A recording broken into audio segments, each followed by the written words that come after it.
Hello, everybody. I am Moldy, and this is Shadows Over Loathing once again.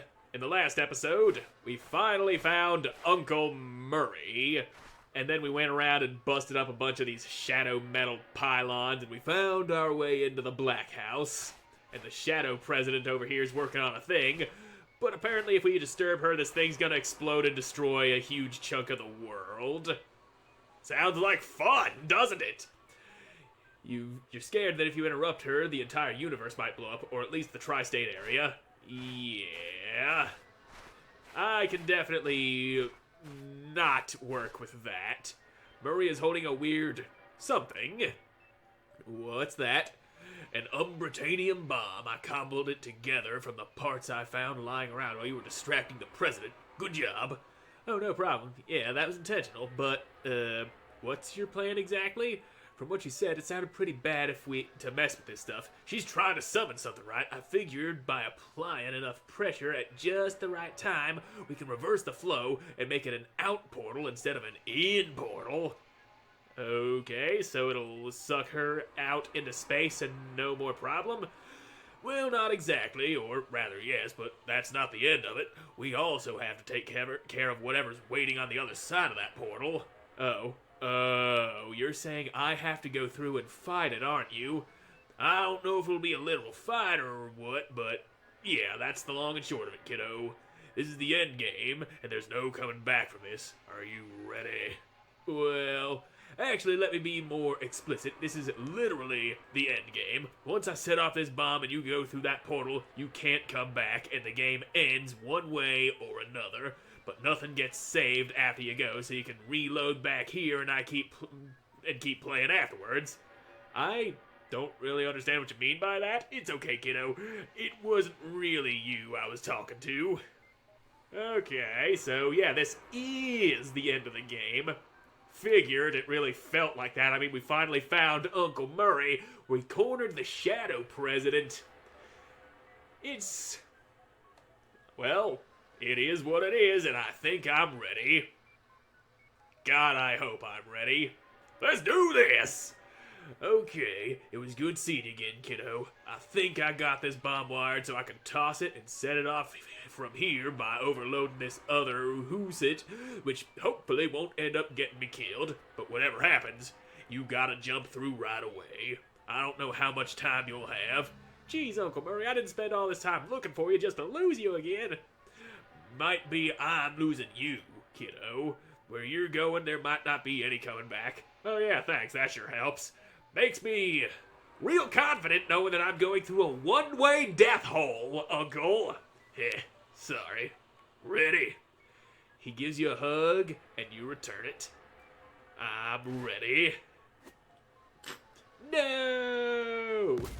Yes. Oh, here goes nothing. We're going in, baby! Resolution. God damn, my nose is super fucking runny and stuffy today. You and Molly and the president and her machines and a sizable chunk of the floor appear in the middle of a pale void, lit by the just arrived light of the stars that burned out uncountable eons ago. Ah, no! What did you do? Threw a little monkey wrench into your plans. Don't try to act cool about this. You don't have the slightest idea of what kind of power you're messing with. Oh yeah, like what? Welcome, playthings. You look over to the right where you see a hovering swarm of giant mouths and eyes. You get the feeling this is your brain's best attempt to render what you're actually seeing in a way that won't simply annihilate your mind. In particular, that. Oh. Was this whole deal just a giant monkey's paw? Like, did I achieve ultimate power but also got cursed to be constantly surrounded by morons? Aye. The portal frame still looks intact. Maybe I can reopen it and fix this. Oh, you can get us back? I can get me back, and then continue my plan to summon the Emperor to our universe under controllable conditions as intended, yes. What if I don't want you to do that? Do I look like someone who gives a hot crap what you want? Go away, go die in the void. Yeesh, somebody's cranky. You go ahead and keep on cranking that. I could go over here, and yep, that's the mouths and eyes. Hello. I'm going to be afraid. The Umbratanium alloy portal frame. This technology is incomprehensible to you. You inspect the portal frame, but can't think of anything to do with it that would help, which implies you missed some optional stuff, but that's what replays are for. Nuts. Well, shit, guess I ain't getting the super good ending. Barring your access to the control console is the President of Shadows. Yeah, let me interrupt you. Hi. She grinds her teeth and ignores you. Any chance I could get you to give up on your plan to enslave humanity and the universe in general? Johnson Christ, if I had brought a gun with me, you would be so dead right now. I can try to talk around this. Look, can't we talk about... No, we can't, but I will strangle you with my bare hands first. Okay, never mind. So, yep, there ain't no talking around on that. Shit. Well, I guess my only option is to be not afraid. I will be not afraid. Hi? Welcome to my realm. What are you? I am the shadow. I am what the shadow is. I am what the shadow is the shadow of. Okay. Nice job if you can get it. It's a living. So... I could try something desperate, but I'm not gonna do that. I'm gonna fight this son of a bitch. Fight me. Very well. I will give you one chance. All or nothing. And there goes my goddamn nose again. Well, I guess here we go. As you draw your weapon, you hear somebody behind you. Hi, hello, Gabby is here to give the fight. Arf, arf, arf. Oh yeah, the plant dog. I forgot about you. You're not sure how they made it here, but you'll take all the help you can get. It's time. I probably could have picked up even more allies. So, the Shadowcaster, you are immune to bleeding, poison, and on fire, and you're gonna do a lot of damage. Your other eye's also gonna do a lot of damage. You're being bathed in the shadow. I take it if I lose this fight, it's just a straight up loss and I don't get a second chance.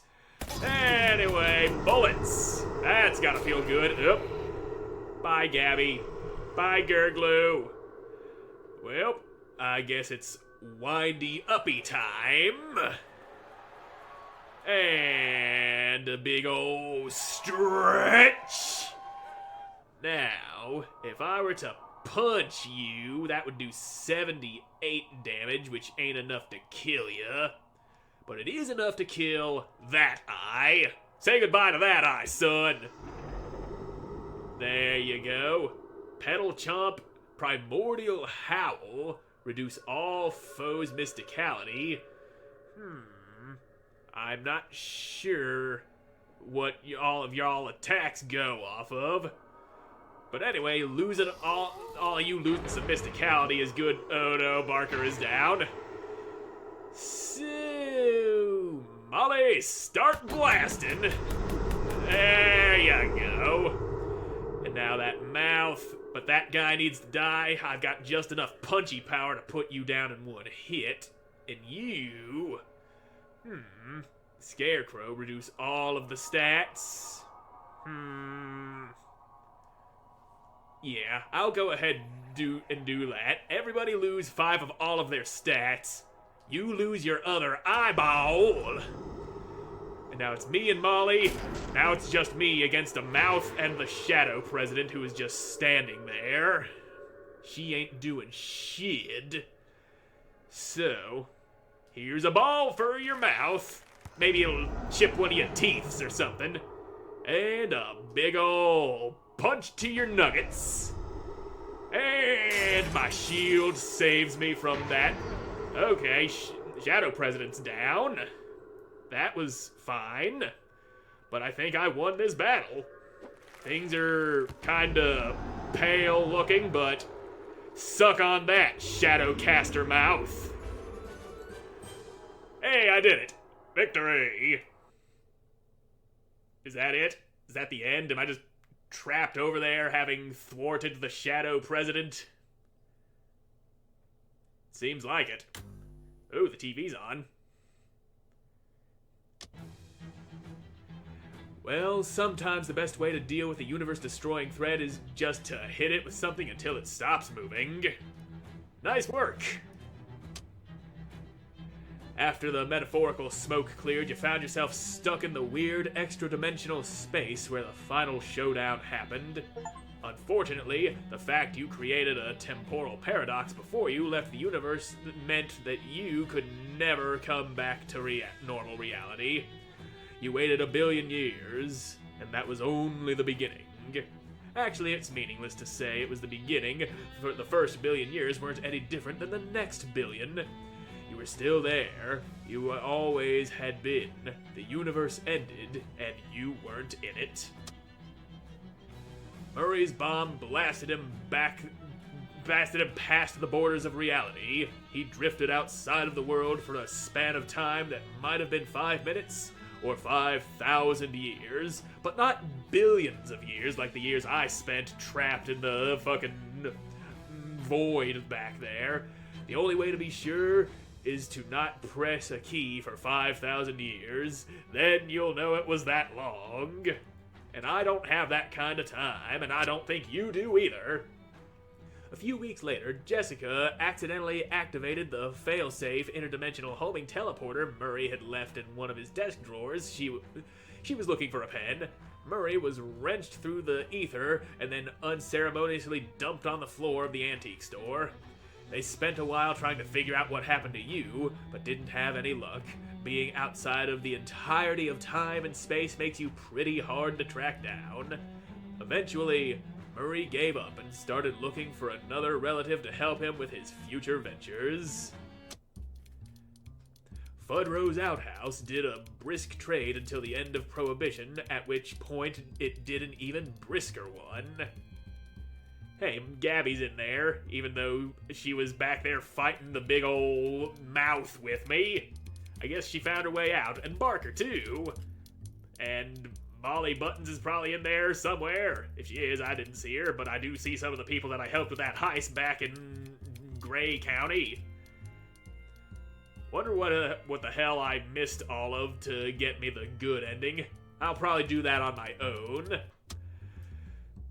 When they started televising underground bare-knuckle boxing, Gabby got real excited and joined a league.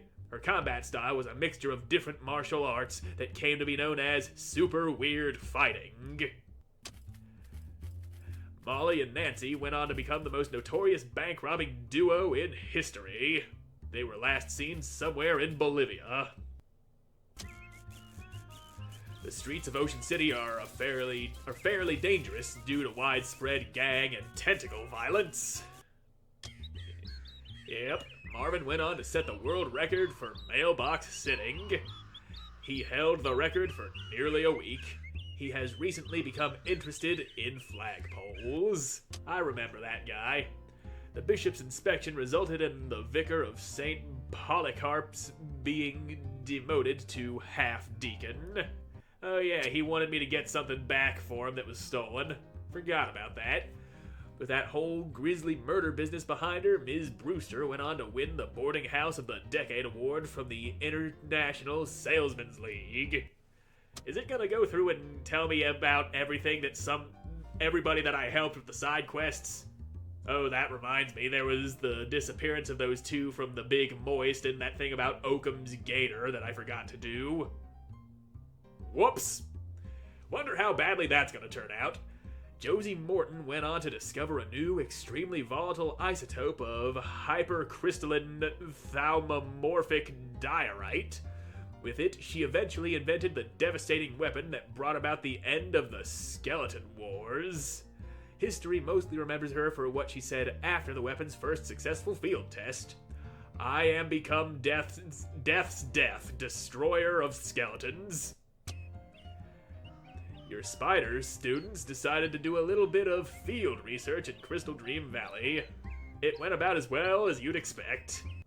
Yep, they did want me to fight a bunch of crazy-ass spiders, so I guess they're doing that themselves now. With your help, Rhonda Rasmussen became the first person in history to fly all the way around a swamp. Okay, that doesn't sound very impressive. The loss of Tom and Kathy plunged largemouth bass and sons into a succession crisis. In the chaos, the bastard reboner returned from exile and made his claim to the throne. Yep, that went poorly.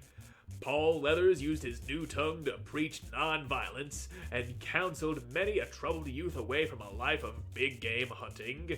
John Leathers was convicted of male manslaughter and is preparing himself to be sent to a penal colony on Mars. Yeesh. Things are getting weirder and weirder than I expected. The Mulross place remained uninhabitable until the 1990s when it became a hotbed for swinging sexy singles. Okay, that one worked out well. Oh yeah, this guy, with no natural predators to thin out their numbers, Macmillan Cuddy's sheep bred out of control. He went on to become the region's primary supplier of both mittens and mutton. That's a hell of a business you got there. Despite all your efforts, the Mays stayed, say, pretty much exactly the same, forever. Billy made sure of that. I forget who Billy was. The end. Well then, Shadows over Loathing. It was a fun ride. Went on a pretty long time, too. This is like episode 49. It almost broke 50. It's been a long time since I had a series go on this long. Well, at least one that I didn't lose interest in, like Lords of the Fallen. But I liked it. Hope you liked it. And I might play this game again on my own. I don't plan on doing any more videos on this. I got the ending I got. I'm not going back to correct my mistakes. Damn, they had a lot of dogs and cats. A lot of development pets. Thanks so much for playing our game. We know it took significant time and effort to get here, and we appreciate your attention and endeavors. You rock. If you enjoyed Shadows over Loathing, you might also enjoy West of Loathing, available now on Steam or the Nintendo Switch. Our free browser-based game, Kingdom of Loathing, on the internet at kingdomofloathing.com. Perhaps someday I will play those on the channel. We will see. But this has been Shadows over Loathing. I hope you enjoyed this series, and I hope to see you again in the next one. Goodbye.